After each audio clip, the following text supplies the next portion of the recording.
السلام علیکم دوستو۔ 7 مارچ 1995 لاہور کے مشہور یتیم خانہ چوک میں صبح 8 بجے فائرنگ سے شہید ہونے والی شخصیت کا نام ڈاکٹر محمد علی نقوی ہے، جس کو پاکستان کی بدنام زمانہ تنظیم کے دہشت گردوں نے شہید کیا۔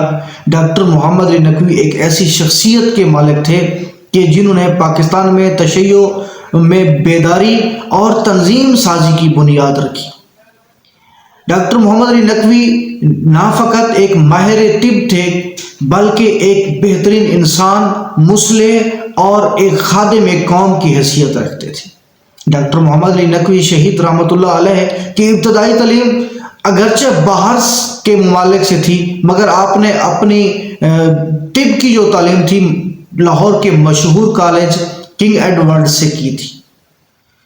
آپ ماہر طب ہونے کے ساتھ ساتھ ایک اچھے انسان بھی تھے، اور آپ نے ویلفیئر کے حوالے سے یا مختلف غرباء کی امداد کے حوالے سے مختلف آرگنائزیشنز کی بنیاد ڈالی، اور بچوں کی تعلیم کے حوالے سے بھی ماڈل سکول بنائے جو المصطفیٰ ماڈل سکول سسٹم کے نام سے بھی ہیں، اور مختلف یتیموں کی اور غریبوں کی اور بیواؤں کی امداد کے لیے آپ نے امداد کے نام سے ایک تنظیم قائم کی جو آج بھی کام کر رہی ہے۔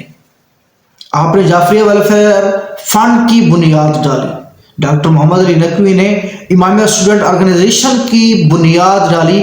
آپ نے اس کے آفس سیکٹر سے لے کر آپ نے مرکزی صدر کے عہدے تک کا حلف اٹھایا، اور آپ کو وہ مشہور جملہ جب آپ مرکزی صدر کا حلف اٹھا رہے تھے تو آپ نے کہا کہ یہ جو حلف ہوتا ہے نا، غور سے سننا اس جملے کو، آپ نے کہا جو حلف ہوتا ہے یہ 1 سال کے لیے نہیں ہوتا بلکہ یہ پوری زندگی کے لیے حلف اٹھایا جاتا ہے۔ تو ڈاکٹر محمد علی نقوی کی زندگی کا ہمیں مطالعہ ضرور کرنا چاہیے، اور آج کے نوجوان کو ڈاکٹر محمد علی نقوی کی زندگی کا ضرور مطالعہ کرنا چاہیے، وہ اس لیے کہ آپ آج کے نوجوان کے لیے مشعل راہ ہیں۔ آپ نے اپنی تعلیم کے ساتھ ساتھ آپ نے تنظیمی کام بھی کیے، آپ نے ویلفیئر کے کام بھی کیے، اور آپ نے اپنی تعلیم کے ساتھ ساتھ انسانیت کی فلاح و بہبود اور تشیع کی فلاح و بہبود کے لیے گراں قدر کام سر انجام دیا۔ آپ نے مختلف آرگنائزیشن کی بنیاد بھی ڈالی، اور آپ نے ان کو عروج تک بھی پہنچایا، اور اس میں اپنا مرکزی کردار بھی ادا کیا۔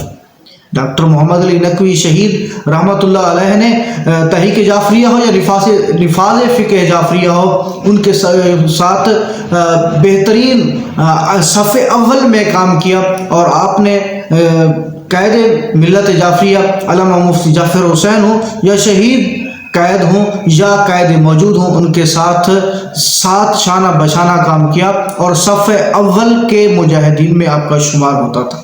ڈاکٹر محمد علی نقوی ایک ایسی شخصیت ہے کہ ان کی زندگی کا مطالعہ آج کے ایک نوجوان پہ واجب ہے۔ اگر ہم ان کی زندگی کا مطالعہ کر لیں، بغور مطالعہ کر لیں، تو یقیناً ہم اپنی زندگی میں ایک بہت بڑی تبدیلی لا سکتے ہیں۔ ڈاکٹر محمد علی نقوی شہید رحمۃ اللہ علیہ 7 مارچ 1995 کو شہید کر دیے گئے، مگر آج بھی جن لوگوں کی ڈاکٹر شہید نے، میرا جملہ بغور آپ نے سماعت فرمانا ہے، جن لوگوں کی ڈاکٹر شہید نے تربیت کی تھی آج بھی پاکستان میں وہ چمکتے ستارے کی مانند ہیں۔ جن لوگوں کی آپ نے تربیت کی تھی وہ چمکتے ستارے کی اگر مانند ہیں تو دوستو وہ کس طرح آفتاب عالم تاب ہوں گی۔ ڈاکٹر شہید محمد علی نقوی ایک آفتاب عالم تاب کی حیثیت رکھتے تھے، جس کو دشمن پاکستان اور دشمن تشیع نے شہید کر دیا۔ تو دوستو ہمیں آپ کی زندگی پہ لکھی گئی کتاب جو ہے وہ سفیر انقلاب کے نام سے ہے، اس کا ضرور مطالعہ کرنا چاہیے۔ تو اس مختصر وقت میں آپ سے اجازت چاہوں گا۔ اللہ آپ کا حامی ناصر۔